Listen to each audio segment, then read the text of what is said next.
A very good morning and welcome to the Breakfast News. I'm Tracy Shilchi and here are the headlines. Prime Minister Narendra Modi to embark on a two-day visit to Sri Lanka to attend the International Vesak Day celebrations. Delegates from over 100 countries to participate.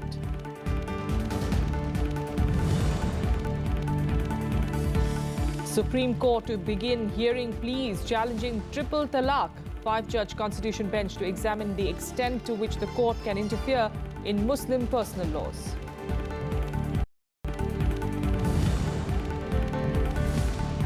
The International Court of Justice to hold public hearings of Kulbhushan Jadhav case on the 15th of May. ICJ had stayed his execution ordered by Pakistan.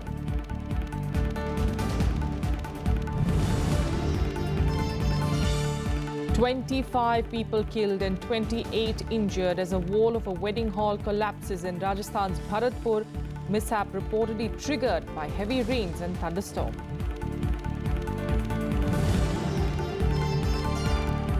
And Donald Trump meets Russian Foreign Minister Sergei Lavrov amid furor over the FBI chief sacking.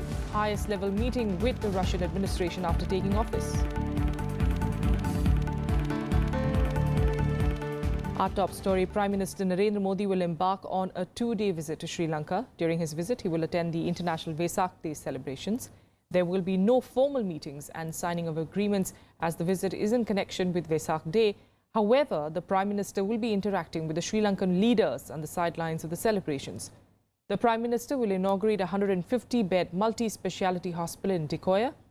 The hospital, funded by India, is part of developmental cooperation with the island nation. He will also visit Kandy in the central province and meet Indian origin tea plantation workers. Vesak, which is the most important day in the Buddhist calendar, marks commemoration of Lord Buddha's birth, enlightenment and passing away.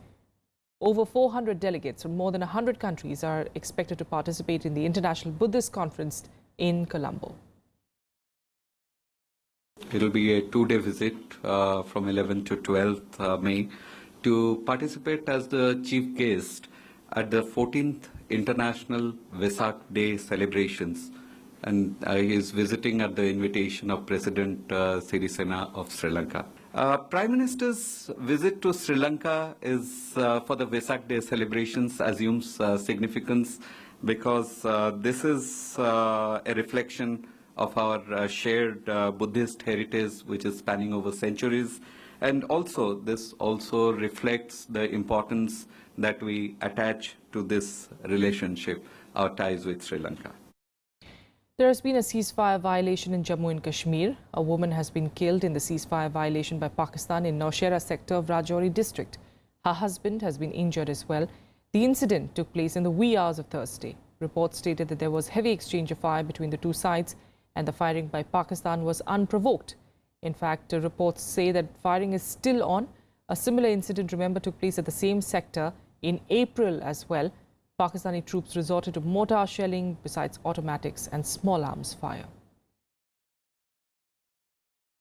This comes a day after that shocking incident where the body of an army lieutenant was found with multiple bullet wounds in Shopian district of Kashmir on Wednesday.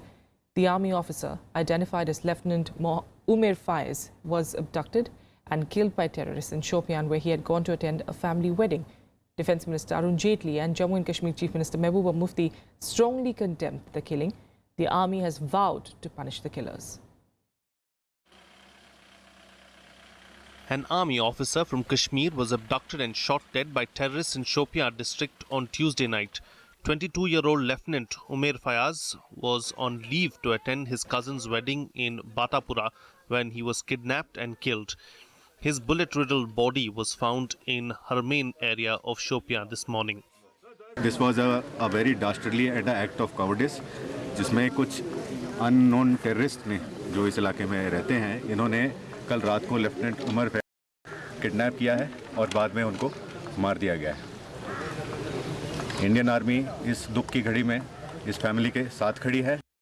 Lieutenant Fayaz was posted with 2 Rajputana rifles in Akhnur sector in Jammu. He was commissioned in the army in December last year. He was also an exceptional sportsman and was tipped to pursue the young officers' course in September. The officer was laid to rest with full military honours in his native village in Kulgam on Wednesday.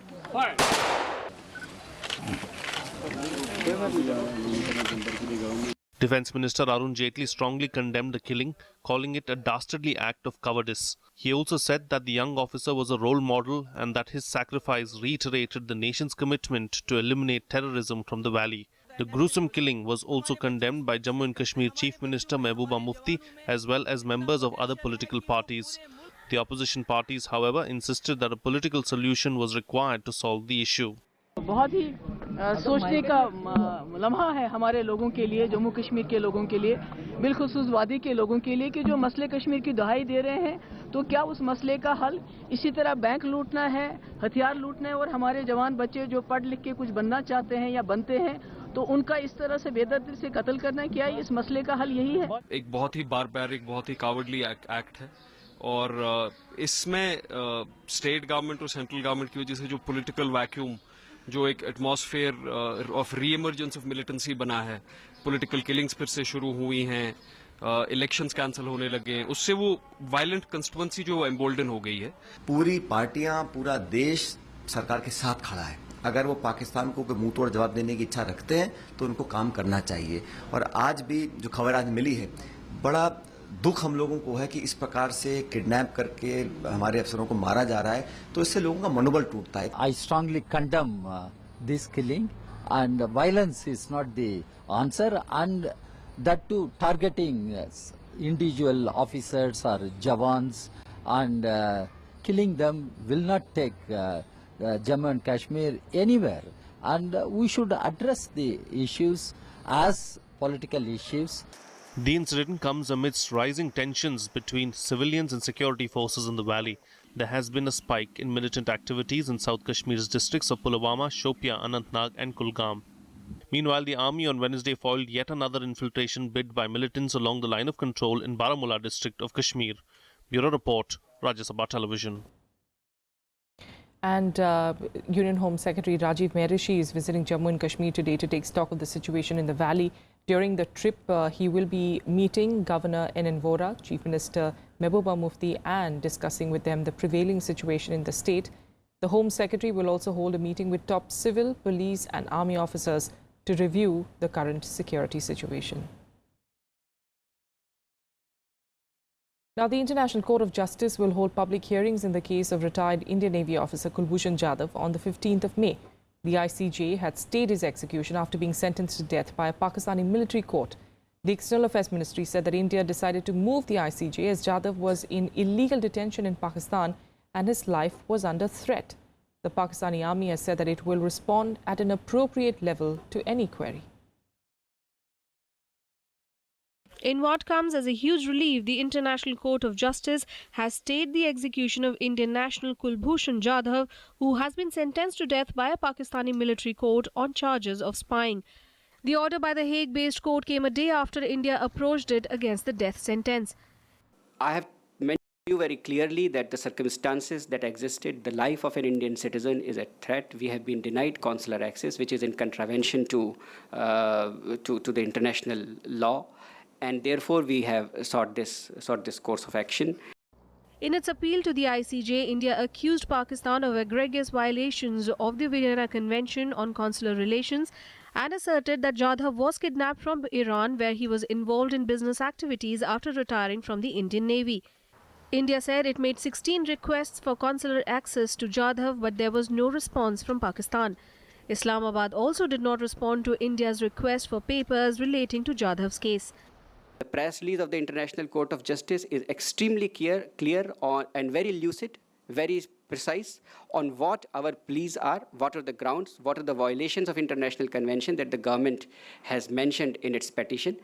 India also contended that it was not informed of Jadhav's detention until long after his arrest and that Pakistan failed to inform the accused of his rights. External Affairs Minister Sushma Swaraj had written to Pakistan Foreign Affairs Advisor Sartaj Aziz on April 27th requesting visa for Jadhav's family. देश के लिए एक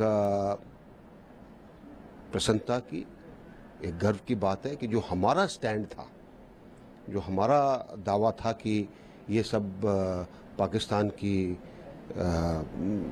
कोशिश है देश को बदनाम करने की, उसके ऊपर रोक लगी है और एक ऐसे व्यक्ति को जिसको उन्होंने अगवा किया, उसके बाद मिलिट्री कोर्ट के अंदर उसके ऊपर केस चलाया, उसको सजा सुनाई, उसके ऊपर रोक लगी है, बहुत अच्छी बात है। जिस प्रकार से पाकिस्तान बिना किसी न्यायिक जांच के और एक प्रकार से उनको फांसी देने का विचार कर रही थी, प्रयास कर रही थी, स्केपगोट बना रही थी, उसके ऊपर एक बहुत बड़ा झटका इसके कारण लगा है।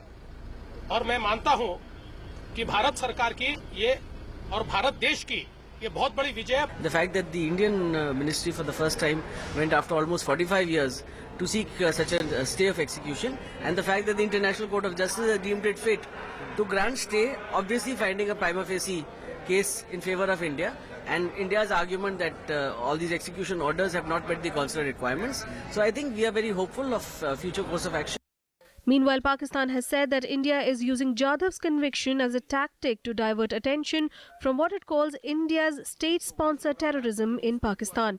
46-year-old Jadhav was sentenced to death last month by a military court in Pakistan for alleged espionage. Senior advocate Harish Salve will argue Jadhav's case in the International Court of Justice when it opens on May 15th. With inputs from Akhilesh Suman, Bureau Report for Rajya Sabha TV. The Supreme Court will today start the hearing on a batch of pleas challenging the constitutional validity of triple talaq, nikah halala and polygamy practices among Muslims. A bench headed by Chief Justice J.S. Kheher will commence the hearing on the petitions, which includes 5 separate writ pleas filed by Muslim women challenging the practice of triple talaq and terming it unconstitutional.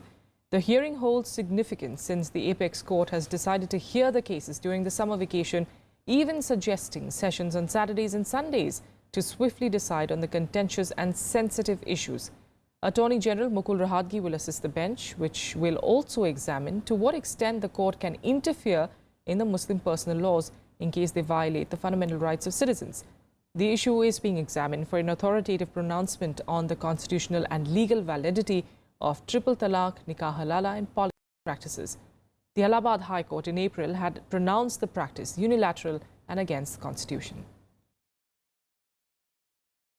जो संविधान बराबर के नागरिकों को, चाहे वो हिंदू हो या मुसलमान हो, चाहे वो महिला हो या पुरुष हो, जब अधिकार बराबर के दे रहा है और उनके सम्मान की बात कर रहा है, तो कोई भी, चाहे वो कोई भी धर्म का कानून हो, वो उस संवैधानिक अधिकारों को नहीं हटा सकता या छीन सकता। उसमें पूरी की पूरी तरह से देश का संविधान और उसके तहत जो भी अधिकार दिए गए हैं वो बिल्कुल जायज़ है और वही प्रिवेल करने चाहिए। Prime Minister Narendra Modi on Wednesday launched the integrated case management system of the Supreme Court in the presence of the Chief Justice of India, J.S. Kheher. The system will help litigants access data and retrieve information online. The new system will be a step towards making the proceedings of the Supreme Court paperless. Speaking on the occasion, the CJI said that he proposes to integrate the system with all 24 high courts and subordinate courts across the country. He further added that it will help usher in transparency, reduce manipulation and help the litigant know about the progress of the case on a real-time basis. Every central and state government department will know if they've been made a party to the case, and it will help them prepare accordingly. The Prime Minister used the tagline, "Nation is changing," to the point of changing mindsets with regard to work culture in the country. कई जगह से खबरें आ रही हैं कि बहुत बड़ी मात्रा में हाई कोर्ट में, सुप्रीम कोर्ट में जजेस अपने वैकेशन को कम करके इस देश के गरीबों के लिए अपना समय देने वाले हैं। मैं इसके लिए आपका बहुत आभारी हूँ।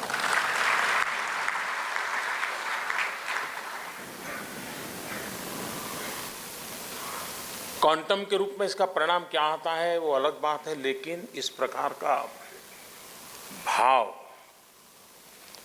पूरे वातावरण को बदल देता है। एक सेंस ऑफ रिस्पांसिबिलिटी को बल देता है। With a quick break here, we'll be back with more national and international news in a bit. Stay with us.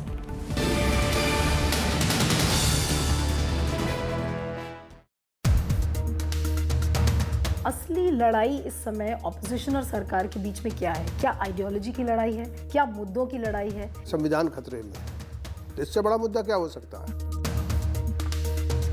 Opposition एक प्लेटफॉर्म पर जब आएगा और बहुत सारे ऐसे फेसेस होंगे तो ये बातें बहुत आम हो जाती है कि ईगो क्लैशेस होती हैं और अल्टीमेटली वो जो ऑपोजिशन का एक प्लेटफॉर्म बनता है वो क्रम्बल कर जाता है। अपोजिशन में एकता पहले होना जरूरी है। जो नाम आप कह रहे हैं, नाम सेकेंडरी बात है। Watch to the point with veteran JDU leader Sharad Yadav only on Rajya Sabha television.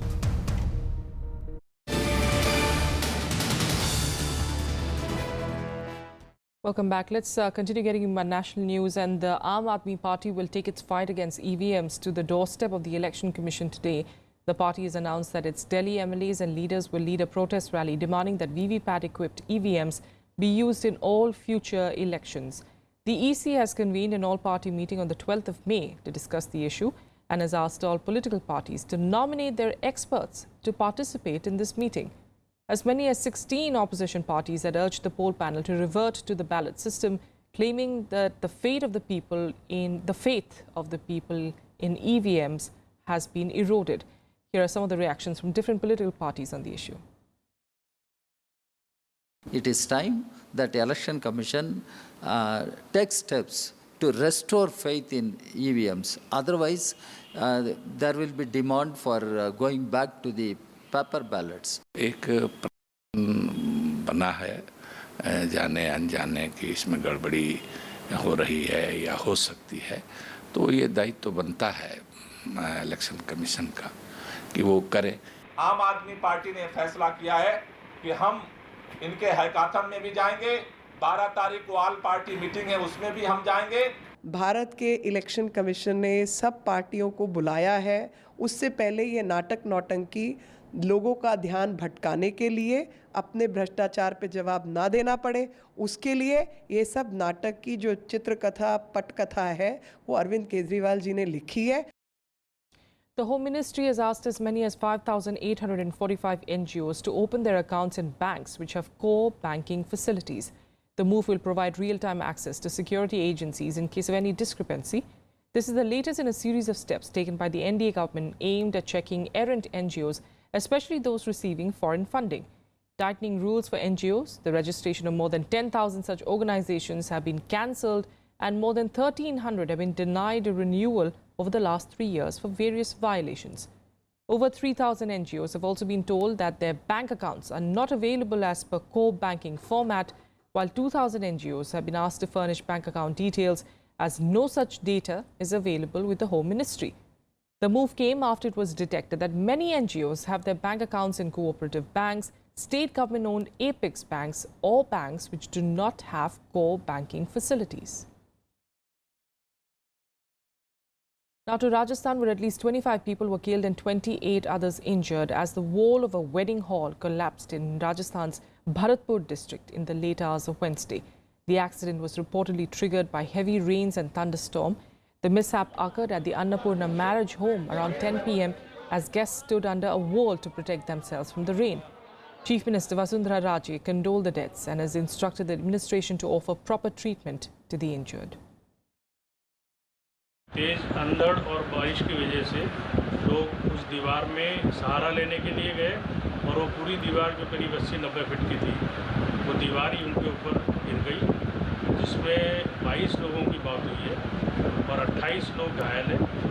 सभी घायलों को हॉस्पिटल पहुंचा दिया गया है। डॉक्टर्स की टीम उनके इलाज में जुटी हुई है। And here are more updates from across the country in Nationwide. The centre on Wednesday named Sanjay Mitra as the next Defence Secretary. He will succeed G. Mohan Kumar, whose tenure ends on the 24th of May. The Appointments Committee of Cabinet decided Mitra would till then function as an officer on special duty in the Defence Ministry.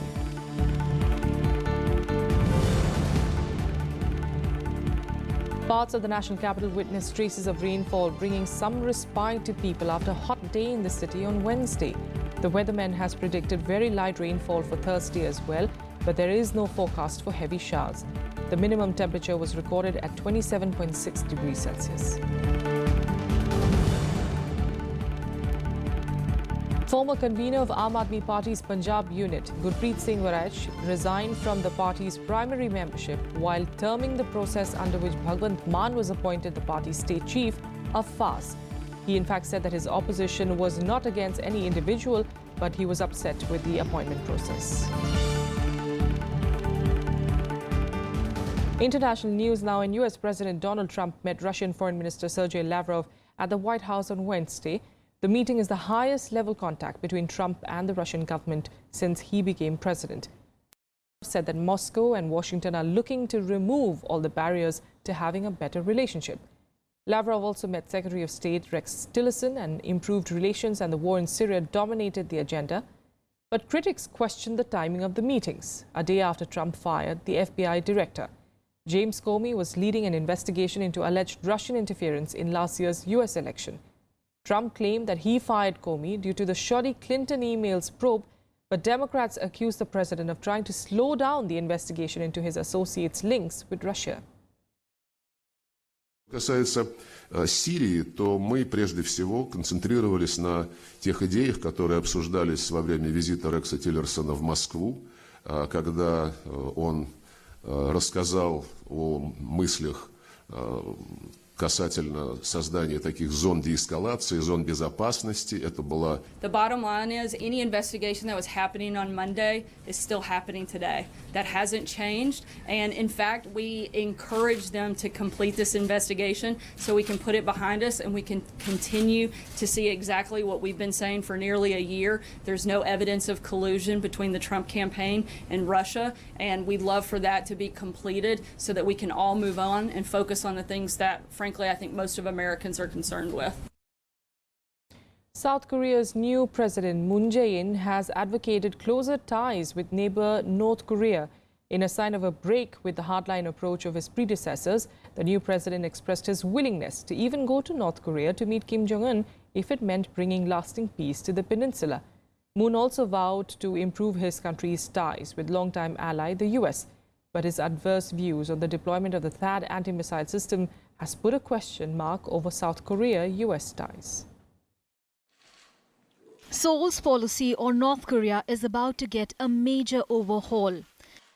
In his first speech after being sworn in, South Korea's new president, Moon Jae-in, vowed to improve relations with the North, saying he would be willing to visit Pyongyang under the right circumstances. 위기도 서둘러 해결하겠습니다. 한반도의 평화를 위해 동분서주하겠습니다. 필요하면 곧바로 워싱턴으로 날아가겠습니다. Moon took oath of office in Seoul's National Assembly a day after his decisive win in the election that was called to replace impeached President Park Geun-hye. The election took place in the backdrop of rising tensions in the Korean peninsula over North Korea's missile and nuclear program and the subsequent South Korea-US military drills and the deployment of controversial US anti-missile system THAAD. While Moon has been vocal about his criticism of THAAD, he also talked about further strengthening the alliance with the United States. 한미 동맹은 더욱 강화하겠습니다. 한편으로 사드 문제 해결을 위해 미국 및 중국과 진지하게 협상하겠습니다. However, Moon is unlikely to get a long honeymoon when it comes to North Korea. Experts have been predicting an imminent nuclear test, North Korea's sixth, for weeks now. Under these circumstances, a keen eye would be on how Moon applies the sunshine policy of the liberal governments of 1998 to 2008 that advocated closer ties between the two Koreas. A key challenge for Moon would also be his handling of ties with China, which retaliated economically over the deployment of THAAD. 中方在萨德问题上的立场是一贯的、明确的。我们希望韩方高度重视中方的关切，能够妥善地处理萨德问题。 Handling ties with North Korea, the 64-year-old Democratic Party candidate has also promised to tackle corruption, bolster the economy and address youth unemployment, some of the key concerns for voters. Bureau Report, Rajya Sabha TV. And here are more international news updates in World Wrap. Pakistan has set up a joint border commission with Iran to address bilateral issues. The move comes a day after it summoned the Iranian envoy to express concern over Iran's assertion that it will hit terror safe havens in Pakistan. Relations between the two neighbors have been tense after the killing of Iranian border guards in a clash with militants.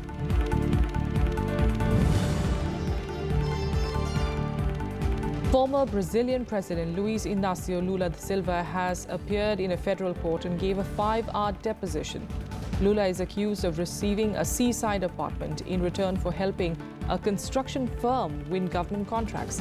His court appearance has spearheaded Brazil's biggest ever corruption probe. A US-backed alliance of Syrian Arab and Kurdish fighters has recaptured the city of Tabqa and its nearby dam from Islamic State group. According to Syrian Observatory for Human Rights, the forces were still combing through the city, which sits on the Euphrates River and on a strategic supply route about 55 kilometers west of Raqqa.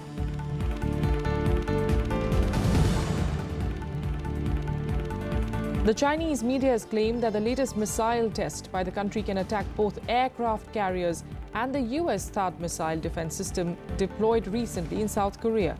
The Global Times also said that the test was specifically aimed at Seoul's THAAD deployment. The US moved in the THAAD missile to counter any missile attack by North Korea against the South, Japan and the US. And now in a quick sports update, Harpreet Singh won the bronze medal in the Greco-Roman 80-kilogram category on Wednesday at the Asian Wrestling Championships.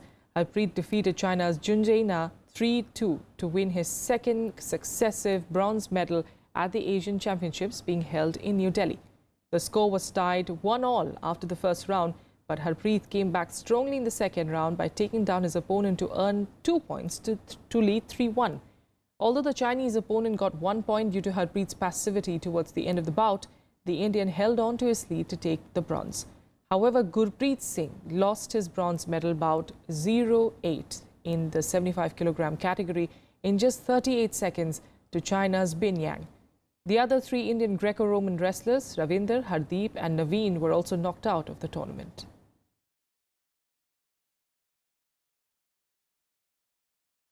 And finally, as we wrap up the show, we leave you with Mumbai's D.Y. Patil Stadium that erupted in cheer on Wednesday night as pop sensation Justin Bieber took to the stage amid a stunning display of fireworks.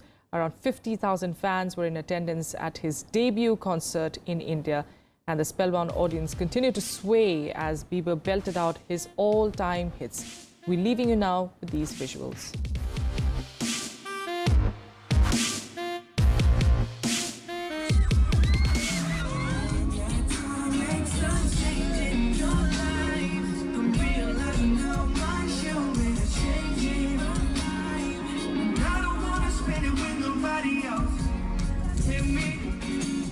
Nobody deserves my